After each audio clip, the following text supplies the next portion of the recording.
सो नमस्कार एवरीवन, ये आपकी third video of chapter first, introduction to reproduction kind of thing ना। या तो हमने फर्स्ट वीडियो में क्या देखा था? हमने फर्स्ट वीडियो में देखा था रिप्रोडक्शन क्या होता है, उसकी इंपॉर्टेंस क्या होती है। ठीक है, एक जनरल इंट्रोडक्शन हमने देखा था। सेकेंड वीडियो में हमने देखी थी असेक्सुअल रिप्रोडक्शन की नॉलेज। ठीक है, वो क्या होता है, कैसे होता है। ठीक है, बहुत बेसिक सा। थर्ड में हम देखेंगे आज सेक्सुअल रिप्रोडक्शन क्या होता है और उसके लिए क्या क्या चीजें जरूरी होती है, क्या सेक्सुअल रिप्रोडक्शन होता है। ठीक है, sexual reproduction involves formation of male and female gametes either by the same individual और by different individuals of the opposite sex. ठीक है, सेक्सुअल रिप्रोडक्शन में ठीक है क्या होता है, it involves formation of male and female gamete. यानी आपको यहाँ सिंपल क्लियरली नजर आ रहा है कि टू काइंड ऑफ ऑर्गेनिज्म होने चाहिए। ठीक है, एक मेल और एक फीमेल। तो मेल और फीमेल गैमेट्स जो है वो बनते हैं either by the same individual. ठीक है, अब ये थोड़ा सा कंफ्यूजिंग है कि अगर मेल और फीमेल दो अलग अलग काइंड ऑफ गैमेट्स हैं तो सेम इंडिविजुअल में कैसे बन सकते हैं। ठीक है, और by the different individuals of the opposite sex. ठीक है, अब ये चीज देखते हैं कि मेल और फीमेल गैमेट्स, अलग अलग गैमेट्स सेम इंडिविजुअल में कैसे बन सकते हैं। ठीक है, इसका एग्जांपल आपको बहुत सिंपल मिलेगा, दैट इज द अर्थवॉर्म। ठीक है, अर्थवॉर्म क्या होता है? अर्थवॉर्म एक बाइसेक्सुअल ऑर्गेनिज्म है। ठीक है, बाइसेक्सुअल का मतलब होता है कि अर्थवॉर्म सेम, एक अर्थवॉर्म की बॉडी में, सेम बॉडी में आपके मेल और फीमेल दोनों टाइप के गैमेट्स बनते हैं।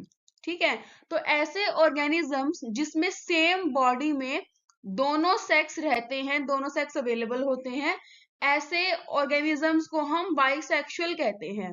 ठीक है, जैसे आपके एग्जांपल है ह्यूमन है। ठीक है, ह्यूमंस में एक सेक्स जो है वो एक ही बॉडी में होता है। ठीक है, मेल के अंदर आपके जो है मेल गैमेट्स बनते हैं, फीमेल के अंदर आपके फीमेल गैमेट्स बनते हैं। तो क्योंकि आपके ये दोनों जो गैमेट्स हैं वो अलग अलग बॉडीज में बनते हैं, इसलिए हम ह्यूमंस को कहते हैं कि ह्यूमंस जो है वो यूनिसेक्सुअल होते हैं। ठीक है, तो ऐसे कोई भी ऑर्गेनिज्म जिनकी बॉडी में, एक ही बॉडी में दोनों गैमेट्स बन सकते हैं, ऐसे ऑर्गेनिजम्स को हम बाइसेक्सुअल कहते हैं। ठीक है, और ऐसे ऑर्गेनिज्म जिनमें एक गैमेट्स एक बॉडी में प्रेजेंट होता है, ऐसे ऑर्गेनिजम्स को हम यूनिसेक्सुअल कहते हैं। और ये सेम कंसेप्ट सिर्फ ह्यूमंस में नहीं लागू होता, सेम कंसेप्ट जो है वो आपका फ्लावर्स में भी होता है। ठीक है, तो ये हम आगे सेकंड चैप्टर में देखेंगे कि फ्लावर्स में कैसे होता है। यहां तक आप लोगों को क्लियर हो गया कि बाइसेक्सुअल और यूनिसेक्सुअल हम किसको कहते हैं। ठीक है, these gametes fuse to form zygote which develops to form new organism। ये मेल और फीमेल के जो ये होते हैं, गैमेट्स होते हैं, ये दोनों फ्यूज करके, ये भी एक सिंपल सेल है। जो मेल गैमेट होता है वो भी एक सेल है, जो फीमेल गैमेट है वो भी एक सिंगल सेल है, बस ये थोड़े से स्पेशलाइज्ड है। ठीक है, इनका स्ट्रक्चर अलग है, नॉर्मल सेल की तरह ही है ये। ठीक है, तो ये मेल सेल और ये फीमेल सेल मिलकर एक नया सेल बनाता है, जिस सेल को हम कहते हैं जाइगोट। ठीक है, यहां तक क्लियर हुआ? It is an elaborate, complex and slow process as compared to the asexual reproduction। asexual reproduction बहुत easy होता है, ठीक है, as compared to the sexual one। ठीक है, बहुत simple होता है और बहुत fast होता है। ठीक है, लेकिन जो sexual reproduction होता है वो elaborate होता है, पूरा बहुत बड़ा मैकेनिज्म होता है, इसमें बहुत कॉम्प्लेक्स होता है, बहुत सारे अलग अलग स्पेशलाइज्ड सेल्स होते हैं, टिश्यूज बनते हैं, ग्रोथ में टाइम लगता है, तो ये स्लो प्रोसेस भी होता है। Because of the fusion of male and female gametes, sexual reproduction results in offspring that are not identical to the parents or amongst themselves। ठीक है, अब एक बहुत सिंपल सी चीज अगर आपको यहाँ पे समझनी है तो, ठीक है, ये जाइगोट मेल और फीमेल के फ्यूजन से बना है। यानी इसके अंदर जो कैरेक्टरिस्टिक्स होंगे, उसका कुछ पार्ट मेल से आया होगा और कुछ पार्ट फीमेल से आया होगा। ठीक है, ना तो ये फीमेल की तरह आइडेंटिकल है और ना ही ये कंप्लीटली मेल की तरह आइडेंटिकल है। ठीक है, इसका मतलब ये जो आपका जाइगोट बनता है, ये जाइगोट अपने आप में ही एक नया सेल है। ठीक है। तो अगर इन्हीं मेल और फीमेल गैमेट्स की फ्यूजन से कोई और सेल भी बनता है, ठीक है, सेम बॉडी के सेल से कोई और सेल भी बनता है, कोई और जाइगोट भी बनता है, तो वो जाइगोट ना तो इधर पेरेंट से सिमिलर होगा, ना ही दूसरे जाइगोट से सिमिलर होगा। ठीक है, इतना क्लियर हुआ सभी को? अगर सेम बॉडी से, सेम ऑर्गेनिज्म से दो टाइप के अगर जाइगोट बनते हैं, दो जाइगोट्स बनते हैं, तो वो जाइगोट्स जो है ना तो वो पेरेंट से सिमिलर होंगे, किसी भी पेरेंट से, ईदर साइड ऑफ पेरेंट, ना ही वो एक दूसरे में जो है वो आइडेंटिकल होंगे। A study of diverse organisms, plants, fungus, ठीक है, shows that though they differ so greatly in external morphology, internal structure and physiology, when it comes to the sexual mode of reproduction, surprisingly they share a similar pattern, right? ये यहाँ क्या कह रहा है इस paragraph में? यहाँ इस पैराग्राफ में बोला गया है कि क्योंकि जो आप देखोगे जो डाइवर्स ऑर्गेनिजम्स हैं, बहुत सारे अलग अलग है, कौन कौन से, जो प्लांट्स हैं, एनिमल्स हैं, ठीक है, फंगस हैं, हालांकि इन तीनों किंगडम्स में बहुत बहुत ग्रेट चेंजेस होता है, बहुत डिफरेंट होता है। किसमें? एक्सटर्नल मॉर्फोलॉजी इनकी अलग होती है, इंटरनल स्ट्रक्चर इनका अलग होता है, फिजियोलॉजी एनिमल, प्लांट्स और फंगस की अलग होती है। लेकिन अगर आप बात करते हो सेक्सुअल मोड ऑफ रिप्रोडक्शन की, तो sexual mode of reproduction in तीनों ही किंगडम के मेंबर्स में सिमिलर पैटर्न शेयर करता है। Let us first discuss what features are common to these diverse organism. पहले हम देखते हैं कि ये तीनों जो organisms हैं वो क्या similarity share करते हैं एक दूसरे के बीच, ठीक है? All organisms have to reach a certain stage of growth and maturity in their life. जितने भी organisms आपके sexual reproduction show करेंगे, उन्हें एक certain age of growth and maturity reach करनी होती है, ठीक है, before they can reproduce sexually. Sexually reproduce करने से पहले ऑर्गेनिजम्स को अपनी एक सर्टेन एज और मैच्योरिटी, एक जो ग्रोथ होती है वो पूरी करनी होती है before they can reproduce sexually. That period of growth is called the juvenile phase, ठीक है। इस फेज को हम जुवेनाइल फेज कहते हैं in case of animals, and in case of plants इसे हम कहते हैं वेजिटेटिव फेज। कौन सा होता है वेजिटेटिव फेज? सेक्सुअल रिप्रोडक्शन करने से पहले जो ग्रोथ और मैच्योरिटी का फेज होता है उसे हम जुवेनाइल फेज कहते हैं, and it is called vegetative phase in the plants, ठीक है। This phase is of variable duration in different organism. ये अलग अलग ऑर्गेनिज्म में अलग अलग ड्यूरेशन का होता है, किसी में कुछ साल का होता है, किसी में कुछ महीनों का होता है। The end of juvenile and the vegetative phase, which marks the beginning of the reproductive phase, can be easily seen in the higher plants when they comes to flower, ठीक है, when they come to flower। जब भी जो higher plant हैं वो flowering करना start कर देते हैं, ठीक है, फ्लावरिंग करना जिस प्लांट में स्टार्ट हो गया, इसका मतलब वो प्लांट सेक्सुअली मैच्योर हो चुका है, ठीक है। इसका मतलब अब उस प्लांट पर फ्रूट्स लगने शुरू हो सकते हैं, वो सेक्सुअली मैच्योर हो चुका है, ठीक है। How long does it take for marigold, rice, wheat, coconut and mango plants to come to flower?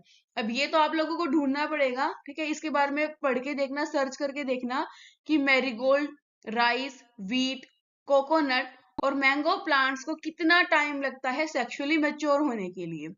In some plants where flowering occurs more than once, what would you call the interflowering period? Juvenile period और the mature period, ठीक है। ये दो questions हैं, अगर आप search कर सको वेरी नाइस, अगर सर्च कर लो तो कमेंट्स में बता देना, नहीं सर्च कर पाओ तो नेक्स्ट वीडियो में इसका आंसर मैं देती हूँ, ठीक है।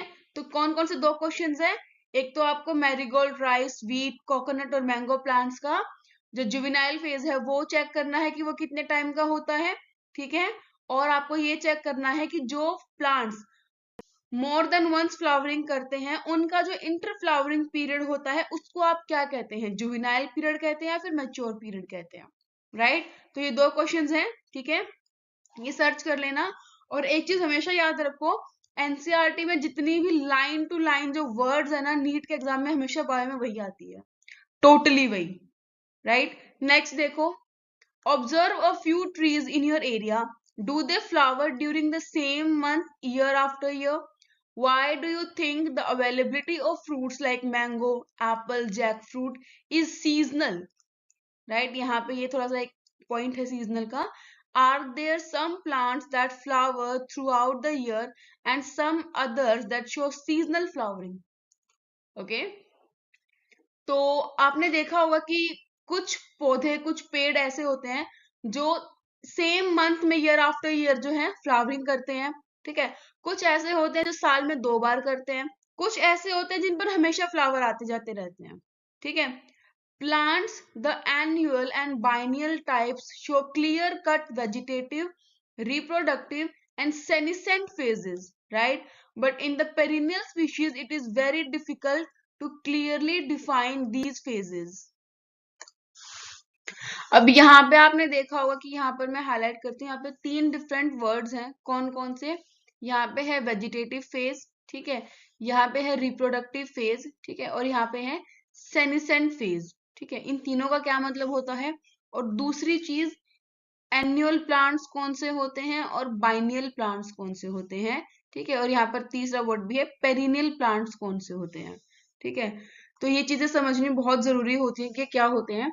एनुअल प्लांट वो होते हैं जो एक साल में अपनी फ्लावरिंग करते हैं, ग्रो करते हैं और मर जाते हैं, ठीक है। बाइनल प्लांट जिनको 2 साल का टाइम लगता है अपना बायोलॉजिकल जो है साइकिल पूरा करने में। पेरिनियल प्लांट वो होते हैं जो हर स्प्रिंग में फ्लावरिंग करते हैं, ठीक है, और हर ऑटम में जो है वो मुरझा जाते हैं, ठीक है। देन स्प्रिंग आते ही वो खिल जाएंगे, ऑटम आते ही मुरझा जाएंगे। तो ये प्लांट जो बहुत लंबे टाइम तक चलते हैं, इन्हें हम कहते हैं पेरिनियल प्लांट्स, ठीक है। ये तीनों वर्ड्स क्लियर हुए, एनुअल, बाइनियल, पेरिनियल। उसके बाद है वेजिटेटिव फेज, जो हमने अभी भी देखा था। कौन सा था? वेजिटेटिव फेज होता है जो आपका लगा लो बर्थ से लेकर, ठीक है, और सेक्सुअली मैच्योर होने तक का जो टाइम होता है, ठीक है, वो आपका होता है वेजिटेटिव फेज, ठीक है। उसके बाद जो सेक्सुअली मैच्योर जो ये पीरियड होता है, ये आपका होता है रिप्रोडक्टिव फेज, ठीक है। जब कोई भी ऑर्गेनिज्म जो है वो सेक्सुअली मैच्योर होता है तो वो रिप्रोडक्टिव फेज में होता है। उसके बाद एक टाइम के बाद ऐसा होता है कि जो ऑर्गेनिजम्स हैं वो अपनी रिप्रोडक्टिव कैपेबिलिटीज को, अपनी रिप्रोडक्टिव कैपेसिटीज को लॉस्ट कर देते हैं, ठीक है। उसके बाद ये एज कर जाते हैं और एज के बाद यहाँ पर होती है इनकी डेथ, ठीक है। तो ये सारा फेज हो गया आपका सेनिसेंट फेज, ठीक है। सेनिसेंट फेज ये हो गया आपका जो सेक्सुअली मैच्योर है, ये हो गया आपका रिप्रोडक्टिव फेज, ठीक है। और ये हो गया आपका यहाँ तक का सारा वेजिटेटिव फेज। आई होप ये चीज क्लियर हो गई हो सबको। अगर नहीं हुई हो तो प्लीज कमेंट बॉक्स में डाल देना, ठीक है। A few plants exhibit unusual flowering phenomenon, some of them such as bamboo species that flowers only once in their lifetime. बहुत सारे ऐसे प्लांट स्पीशीज होते हैं जो अनयूजुअल बिहेवियर शो करते हैं, और ये नीट में ये क्वेश्चन बहुत बार आता है, ठीक है। बैम्बू स्पीशीज जो होती हैं वो 50 और 100 ईयर्स में एक बार ही जो है अपना फ्लावरिंग करती हैं। They produce large number of fruits and they die. तो जो बैम्बू है, it flower once in their lifetime, ठीक है। जो दूसरा इसका बहुत इंपॉर्टेंट एग्जाम्पल है स्ट्रोबिलैंथस कुंथियाना, ठीक है। इसको नीलकुरंजी भी बोला जाता है। स्ट्रोबिलैंथस कुंथियाना ये एक प्लांट है, ठीक है, जो एवरी 12 ईयर्स में जो है वो फ्लावरिंग करता है। और ये चीज जो है आपको ध्यान देनी पड़ेगी, ये क्वेश्चन आते हैं, ठीक है। जो जो आपका स्ट्रोबिलैंथस कुंथियाना है वो हर 12 साल में एक बार फ्लावरिंग करता है। As many of you know, this plant flowered during September October 2006 में जो है ये फ्लावरिंग की थी, ठीक है। 12 साल बाद 2018 में इसने फ्लावरिंग की थी, और अब ये 2024 में दोबारा फ्लावरिंग करेगा, ठीक है। हर 12 साल में एक बार फ्लावरिंग करता है, और इतनी ज्यादा फ्लावरिंग करता है, इतनी मास फ्लावरिंग करता है कि पूरे बहुत बड़े जो हिली एरियाज है ना, केरला में ग्रो करता है। तो केरला के जितने भी हिली एरियाज है जहां पर स्ट्रोबिलैंथिस कुंथियाना होता है, वो इतने ज्यादा ग्रो करते हैं कि वो उस पूरे एरिया को बिल्कुल पिंक कर देते हैं। केरला, कर्नाटका और तमिलनाडु, सॉरी ब्लू कर देते हैं, पिंक नहीं ब्लू कर देते हैं।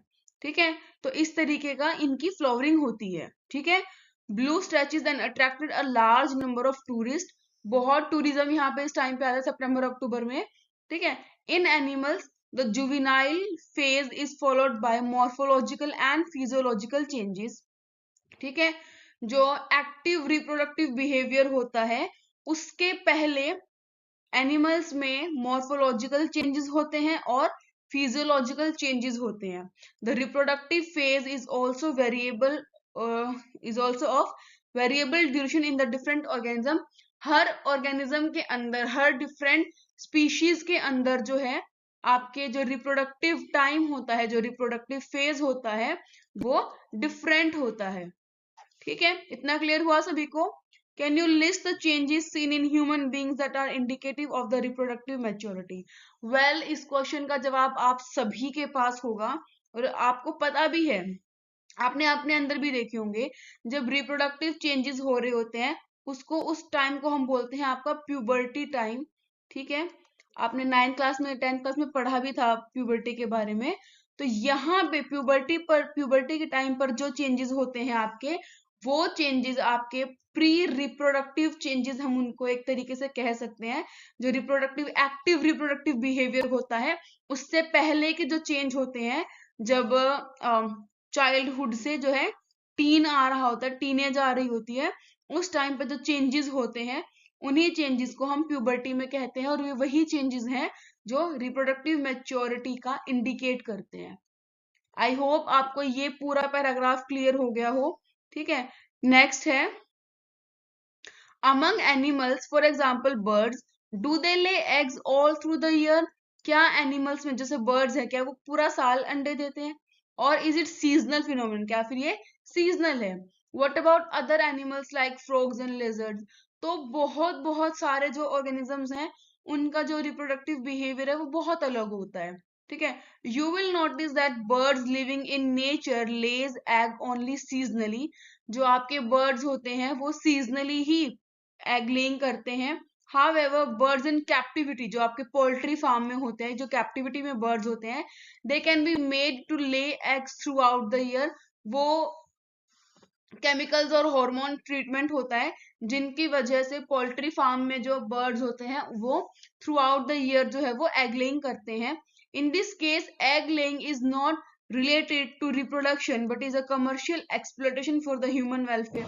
ठीक है, ये आपका टोटली ह्यूमन वेलफेयर के लिए हम बर्ड्स का, एनिमल्स का एक्सप्लोइटेशन करते हैं, उनको केमिकल्स और हार्मोनल ट्रीटमेंट देते हैं, इसी वजह से वो सारा साल एग लेइंग करते हैं। The females of the placental animal, placental animal कौन सी होती हैं? प्लेसेंटल एनिमल वो होते हैं जिनकी लाइफ साइकिल में प्लेसेंटा बनती है। ठीक है, अब प्लेसेंटा क्या होती है? जो भी फीमेल्स जो है, फीमेल की बॉडी से उनके बेबी, जो उनके वूम में उनका बेबी होता है, वो बेबी से जो कनेक्ट करती है एक मस्कुलर लेयर होती है, उसको हम कहते हैं प्लेसेंटा। ठीक है, सो ये प्लेसेंटा जो है, placental mammals, they exhibit cyclic changes in the activities of their ovaries and accessory ducts as well as the hormone during the reproductive phase। ठीक है, जो रिप्रोडक्टिव फेज होता है को किसमें? प्लेसेंटल मैमल्स में। जो प्लेसेंटल मैमल्स में रिप्रोडक्टिव फेज होता है उसमें उनमें क्या होता है? उनमें साइक्लिक चेंजेस होते हैं। किसमें होते हैं? एक्टिविटीज ऑफ ओवरीज, और ओवरीज की एक्टिविटीज हैं और जो भी हार्मोनल चेंज आते हैं बहुत सारे। ठीक है, ओवर द टाइम साइक्लिक होते हैं। In non primate animals, non primate कौन कौन से होते हैं? काउ है, शिप है, रैट, डियर, डॉग, टाइगर, ये सारे नॉन प्राइमेट एनिमल्स होते हैं। तो इन नॉन प्राइमेट्स के अंदर इन साइक्लिक चेंजेस को, जो रिप्रोडक्शन के टाइम पे आते हैं, रिप्रोडक्शन फेज में आते हैं, इनको हम ऑस्ट्रस साइकिल के नाम से जानते हैं। ठीक है, this is known as the oestrus cycle. और जो प्राइमेट्स होते हैं, प्राइमेट्स हो गया, मंकी हैं, एप्स हैं, ह्यूमंस हैं, इनके अंदर इनको हम मेंस्ट्रुअल साइकिल कहते हैं। ठीक है, यहां तक क्लियर हुआ सभी को? ठीक है, मैं दोबारा बता देती हूँ ये चीज कि जो प्लेसेंटल मैमल्स हैं, ठीक है, प्लेसेंटल मैमल्स में जो फीमेल्स हैं, स्पेशली फीमेल्स जो हैं, सिर्फ फीमेल्स में, ठीक है, फीमेल्स में साइक्लिक चेंजेस होते हैं, और ये साइक्लिक चेंजेस जो हैं ओवरीज में होते हैं, और इन्हीं साइक्लिक चेंजेस की वजह से अलग अलग हार्मोनल चेंज भी आते हैं, एक्सेसरी डक्ट्स में भी चेंजेस आते हैं, ठीक है। जब प्लेसेंटल मैमल्स में जो नॉन प्राइमेट्स हैं उनमें ये चेंज आते हैं तो हम उन्हें ओस्ट्रस साइकिल कहते हैं, और प्राइमेट्स में जब चेंज आते हैं तो हम उन्हें मेंस्ट्रुअल साइकिल कहते हैं, ठीक है। ये हो गया आपका प्लेसेंटल मैमल, ठीक है। प्लेसेंटल मैमल दो टाइप के होते हैं, प्राइमेट्स और नॉन प्राइमेट्स। नॉन प्राइमेट्स में हम उसे कहते हैं ओस्ट्रस साइकिल, प्राइमेट्स में उन्हें कहते हैं मेंस्ट्रुअल साइकिल, ठीक है। Many mammals, specially those living in the natural wild conditions, exhibit such cycle during the favorable seasons in their reproductive phase, ठीक है। तो ऐसे जो मैमल्स होते हैं जो नेचुरल और वाइल्ड कंडीशंस में रह रहे हैं, उनका ये जो साइकिल होता है ये फेवरेबल सीजन्स के अकॉर्डिंग ही होता है, और इसीलिए इन्हें सीजनल ब्रीडर्स कहते हैं। ये पूरा साल रिप्रोड्यूस नहीं कर सकते, ये पर्टिकुलर फेवरेबल सीजन में ही रिप्रोड्यूस करते हैं। Many other mammals are reproductively active throughout their reproductive phase and hence called the continuous breeders, ठीक है। तो यहाँ पे आपने दो चीजें देखी, ठीक है। एक तो आपने ये ओस्ट्रस साइकिल और मेंस्ट्रुअल साइकिल देखा जो प्राइमेट्स और नॉन प्राइमेट्स में होता है, ठीक है। सेकंड चीज आपने देखी कि सीजनल ब्रीडर्स क्या होते हैं, जो through out the year reproduce ना करके एक फेवरेबल सीजन में रिप्रोड्यूस करते हैं, और दूसरे हमारे पास होते हैं कौन से, कॉन्टिन्यूअस ब्रीडर, ठीक है। कॉन्टिन्यूअस ब्रीडर कौन से होते हैं, जो थ्रू आउट द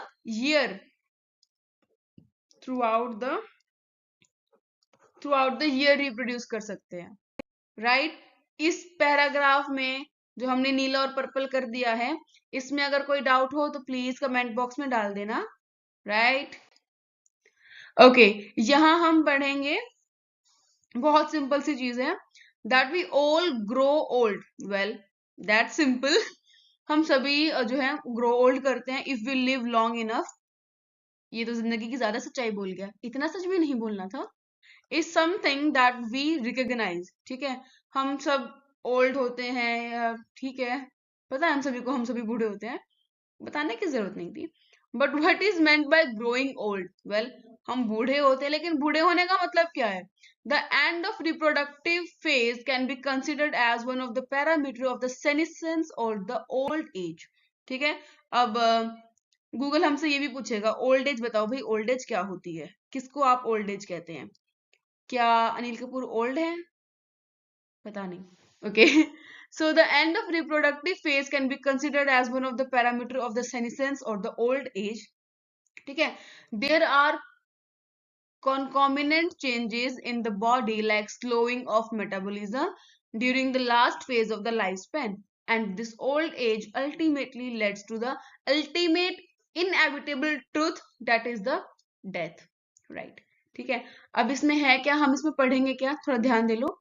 ये है आपका सेनिसेंस और द ओल्ड एज, ठीक है। सेनिसेंस क्या होता है, जब भी कोई भी ऑर्गेनिज्म अपना रिप्रोडक्टिव फेज जितना भी ड्यूरेशन का है उसको पूरा कर लेता है तो वो अपनी रिप्रोडक्शन की कैपेबिलिटीज को लॉस्ट कर देता है, ठीक है।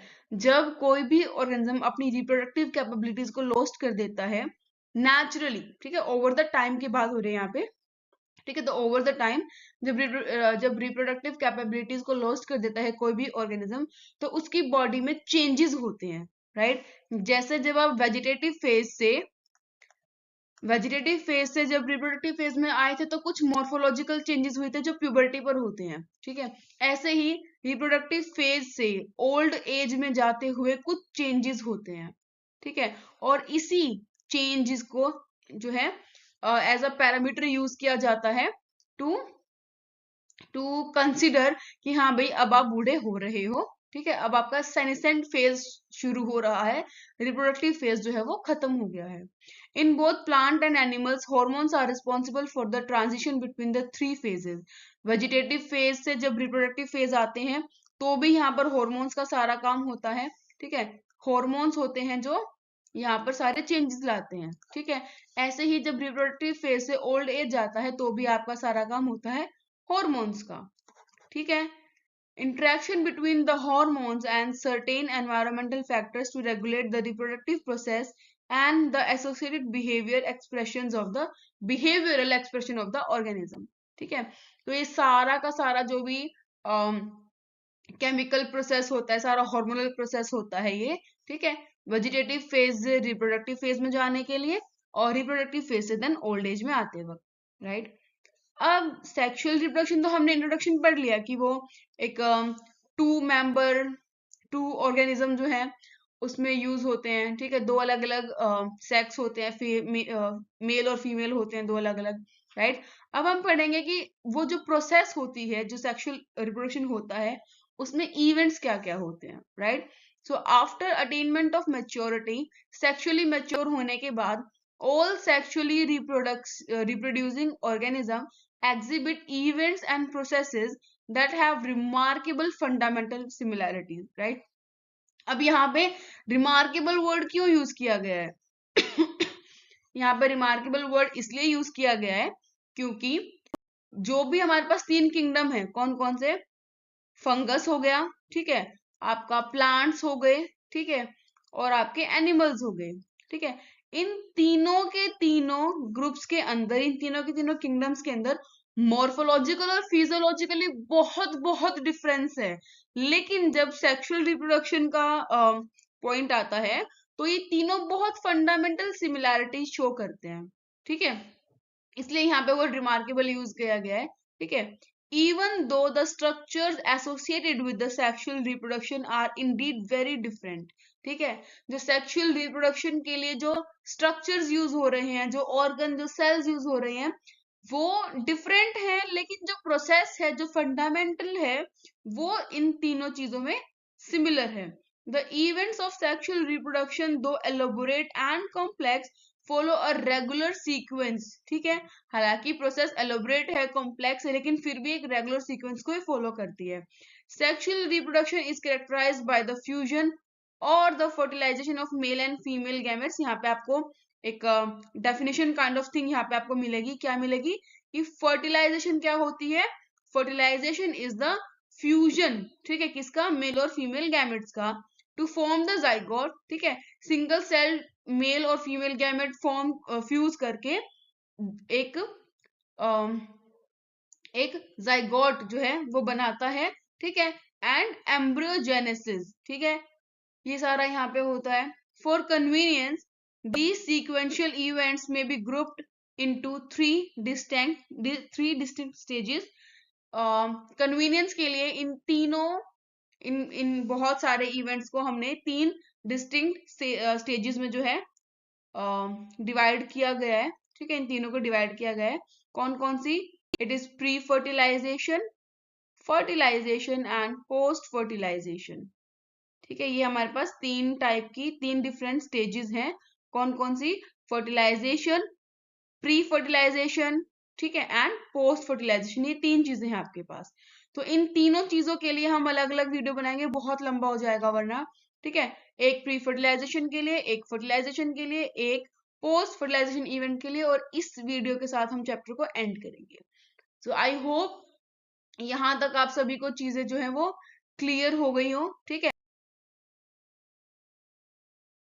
अगर समझ आया हो कुछ देन प्लीज डू लाइक, ठीक है। जिनको टॉपिक समझना हो प्लीज शेयर टू देम, ठीक है। और ये चीज भी कर लेना, ठीक है। और साथ में अगर मूड बने तो प्लीज बेल आइकन को प्रेस कर देना, ताकि जो आपके नेक्स्ट 3 वीडियोस आएंगे, कौन कौन से, pre fertilisation, fertilisation and post fertilisation, ठीक है, तो वो आपको नोटिफिकेशन मिल जाए। And thank you so much for watching.